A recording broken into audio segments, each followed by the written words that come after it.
Hello, Israel's Red Planet, coming to you once again with another video. Alright, I have no rights to the video or music, strictly for educational purposes only. Let's get into the video, see what Wooba TV talking about living in a fallen of society. Let's get into it, Israel. Far side of moon, state media announce. Emperor Akihito becomes first Japanese monarch to abdicate in 200 years. Massive blaze damages Notre Dame Cathedral in Paris. President Donald Trump impeached by U.S. House on 2 charges. So what all these events have in common is that they are all events that would be considered historical in that they have occurred for the first time or haven't occurred in a very long time.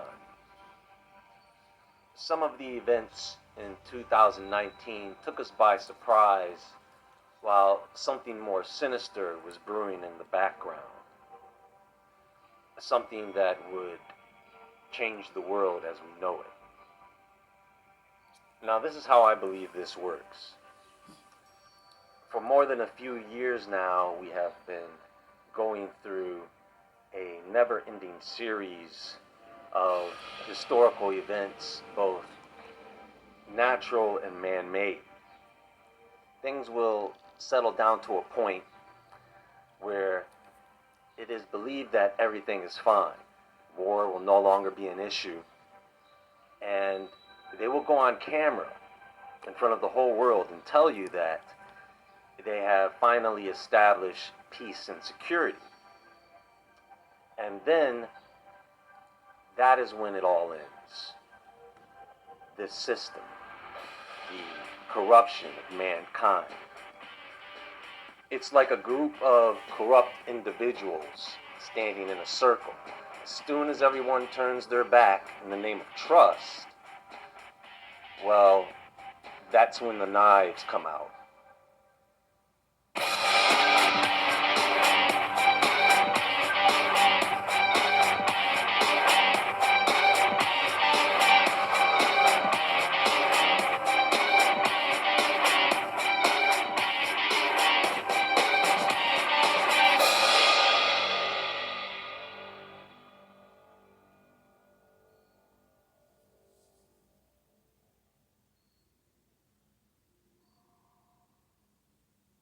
Think of it this way.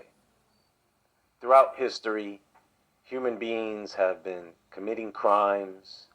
They have been kidnapping each other, torturing each other, raping each other, killing each other. We continue to have brutal wars, slavery, genocide, racism, sexism. We continue to be sexually deviant to the absolute extreme. And when you have so much corruption emanating from people around the world, the suffering, the pain that in combination with the corruption sends out this pulse into the cosmos, out into the vastness of space and the universe. And all that is perturbed by the consciousness and energy being sent out by mankind. So the universe starts to move and shift things over years and years and years until all this debris and trash start to come our way, bringing with it the chaos that man has brought upon himself. What is coming upon us, we have attracted that over years and years of corruption. We've defiled ourselves and the planet. And like many other things in nature that fix themselves, it seems the universe is trying to simply fix the problem with this planet. Did God design everything so that we would have more control over our destiny than we think? All this time, have we been pulling destruction toward us? Supply chains became a household term in 2021. complete with a chain of record-breaking natural disasters. In 2022, we started off the year with Russia invading the Ukraine. There were record heat waves that burned forests, dried up rivers. The U.S. Southwest endured a record drought that shrank reservoirs like Lake Mead and affected crop yields. The rest of the world had the challenge of adapting to the price shocks and food shortages. 10 of the deadliest natural disasters in 2022. There was the Pakistan floods, the earthquake in Afghanistan, floods in Nigeria, the South African flooding, the earthquake in Indonesia, and the tropical storm Maggie, or Meiji, in the Philippines. There were killer floods in Brazil, killer droughts in East Africa, killer flooding in India, and more killer flooding in Afghanistan. In 2022, both the initial effects of the pandemic and the disruption caused by Russia's invasion of Ukraine wreaked havoc on global supply chains, not to mention the supply chain disruptions caused by other nations internally as some form of self-destruct protocol, leading to shortages across a broad spectrum of goods. The escalating prices stirred political turmoil in both affluent and economically challenged nations. So here we are, deep into 2023 as we approach the winter season. So far this year, we've dealt with the lingering pressures of the pandemic aftershocks, UFOs, balloons, aliens, the earthquake in Turkey, the Ohio train explosion, the Canadian fires, the Maui fires, the flooding of Libya, and worldwide we are facing one of the largest scaled cost of living crisis that is going to lead further into the time of woes. Oh, I've got a great one from New Zealand. Oh, you want half a watermelon? Yep, that'll be $47.94. And as you can see, the date was January 2023. And it hasn't changed. Do you know why people steal groceries in this economy? It's because this costs $23. This salad is $10. These 4 mozzarella balls are $5.16. And this little balanced snack, almost $9. 23 bucks for that. So this, and this, that was $56 alone. But this little bit of food, plus water and ramen, $236 in Sam's Club. But why? So I just got back from the grocery store. That's what I got. I got 20 ramen noodles, okay. 2 pounds of beef, tortillas, seasoning, lettuce, tomato. That's $35 worth of groceries. I'm flabbergasted. This is fucking ridiculous, you guys. When are we gonna do something about this? You may have seen this headline floating around. 90 million American adults are struggling to make ends meet financially. The article says about 38.5% of American adults, or 89.1 million individuals. And it's only going to get worse. The food prices is going to skyrocket, we know. The end is near. It's close at hand. And the price on food is going to go up. The grocery stores eventually it's going to either run out of food or be so high we can't even afford it. We all know this, Israel. They don't know it, but we know. Individuals faced difficulty in paying for usual home expenses between April 26th and May 8th. Usual home expenses being things like food, not Ferraris. I know in my life, everyday things have definitely gotten more expensive. I used to be able to feed myself and my partner on $50 a week, and we can no longer do that. Gas is more expensive, rent is more expensive, everything is more expensive than it was 2-3 years ago. There's definitely a problem, and a lot of people are acknowledging like a problem exists, but instead of saying, hey, why don't we pay people more money? Why don't we raise the minimum wage? Why don't we do things like institute subsidized childcare? A lot of people are like, hey, why don't you just eat less? And then these same people will turn around and be like, why aren't people having kids? Why aren't people staying loyal to jobs? I don't know, we can't afford to eat, bro. All right, this the dumbest fucking TikTok I've ever seen. If you have an apple, and that apple costs $1, and then inflation says it goes up 50%, that apple then costs $1 fucking 50. If inflation goes down to 3%, then it's only going up 3%. Inflation going down doesn't mean the price will go back down to $1. It only means that it'll go up less. It's gonna be $1.53 or some shit. You're not gonna have lower prices. It can only go up. Things are only gonna get more expensive. This is getting out of hand. It's to a point where people can't live. And I just want to show you something. This right here, I just went grocery shopping for very basic things. Very basic. This amounted to $100. How do we expect our students to become lifelong learners and readers without making sure that they are equipped with the tools that they need? Like, this isn't even... You're telling me this is $100? This isn't even barely anything to feed me for a couple days. Literally just some chicken, eggs, rice, these things, I forget what they're called, and some juices, body wash, deodorant, some thank you cards, and seaweed. $100 for this? Look at this motherfuckers are crazy. They want $80 fucking dollars for some fucking eggs. Right in front of people.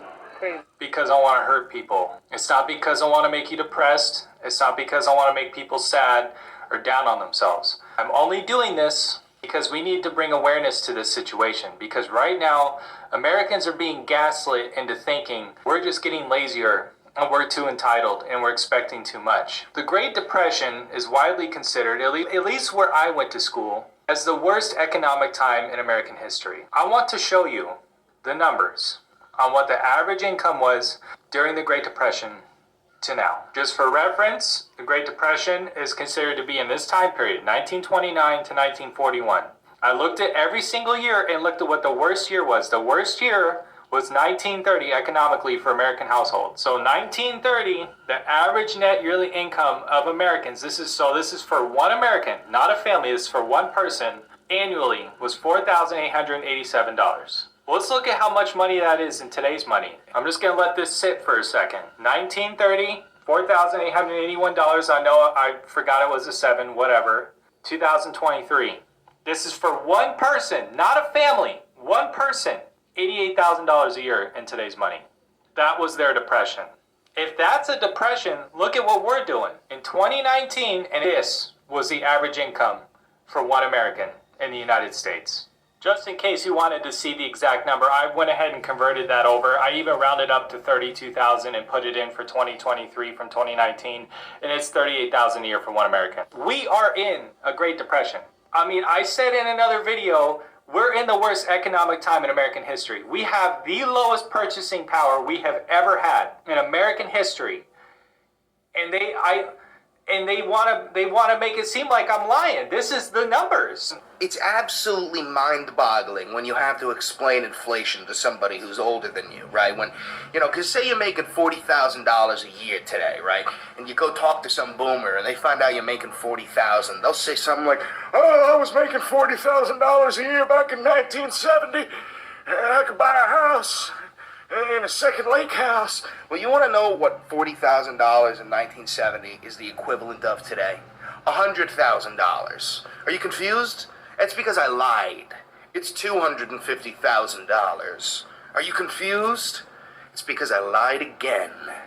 It's $310,000. If you made $40,000 in 1970, it was like making $310,000 today. And yet, a fucking a dozen eggs costs like $8.50. That is literally because nobody is getting paid enough to care. Come here. At this point, we're tired of living through historical events like every other week, right? Rent too high, groceries too expensive, gas way too pricey, right? It is like the fourth day in a row where it's been 110 degrees. The alien thing is like on the back of the list right now. Somebody sent me the legitimate recipe for Texas Roadhouse's honey butter, and that was more important than the alien thing. I mean, I'll tell you guys how to make it so you can use it for your morning toast. Many empires begin by conquering neighboring territories and expanding their borders through military conquests. This expansion allows them to gain control over valuable resources, land, and trade routes. When an empire becomes successful, it often has strong and visionary leaders who can unite diverse populations, provide some stability, and implement effective governance.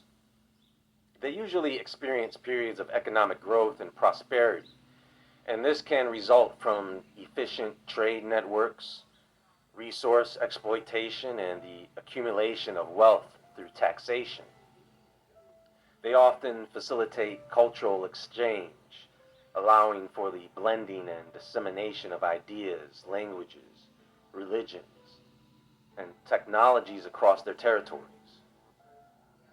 Then at their peak, at the height of their power, controlling vast territories, dominating global trade, and having significant military strength, there are cultural and intellectual golden ages during this period, marked by advancements in the arts, sciences, and philosophy. One common factor in the fall of empires is overextension. Empires that grow too large may become difficult to govern effectively, leading to internal strife and rebellion. The economic issues such as excessive taxation, inflation, and unsustainable resource exploitation can weaken the empire. The empire gets defeated in wars or conflicts, and that can erode an empire's power and prestige. Internal conflicts, corruption, social inequality, environmental problems, droughts, famines, or natural disasters weaken an empire by disrupting agriculture and causing hardship for everyone. The rise of competing powers or invasions by other groups starts to challenge the empire's survival. What happens when it falls? Usually the empire gets broken into smaller, more manageable entities or succumb to external invasions. It loses control over key regions, trade routes, and resources, and the empire ends up with weak or ineffective leadership, which contributes to the empire's decline.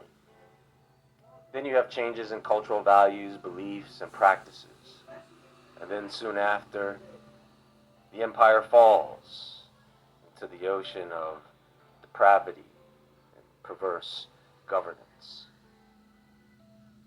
Normally, the lessons learned from fallen empires can be applied at both individual and societal levels to navigate challenges and build a more resilient and prosperous future.